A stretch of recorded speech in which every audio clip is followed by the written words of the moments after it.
Paolo Avellino, napareact sa sexy summer post ni Kim Chiu. Super proud ang aktor. Pinainit ni Kim Chiu ang buwan ng March matapos niyang ibahagi sa social media ang kanyang bagong larawan at talaga namang ikinamangha ng netizens. Sa kanyang Instagram post, caption niya ang tila pagsalubong sa paparating na tag-init. Hello summer! Agad namang napawawang maraming netizens sa makinis na kutis at fit na katawan ng aktres. Sa nasabing larawan, makikita si Kim na nakasuot ng two-piece bikini na lalong nagbigay diin sa kanyang kaseksihan at kumpiyansa. Dahil dito, mabilis na umapaw ang comment section ng kanyang post ng papuri mula sa fans at followers. Hindi rin nagpahuli ang rumored boyfriend na si Paolo Avellino na agad nagpakita ng reaksyon sa naturang post. Ayon sa ilang fans, nag-react umano ang aktor sa larawan ni Kim at tila proud na proud sa ipinapakitang confidence at ganda ng aktres.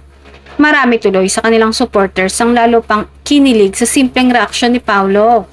Para sa mga tagahanga ng tambalang Kim Pao, kahit maliit na interaction lang ng dalawa sa social media ay sapat na para magdulot ng kilig.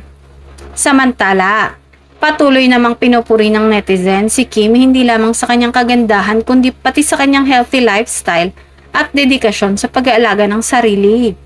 Marami ang nagsabing bagay na bagay sa aktres ang pagiging summer ready ngayong taon. Sa kabila ng mga papuri, nananatiling humble si Kim at patuloy lang sa pagbabahagi ng mga simpleng update sa kanyang buhay. Ngunit para sa fans, malinaw na isa na naman itong patunay kung bakit patuloy siyang hinahangaan sa industriya.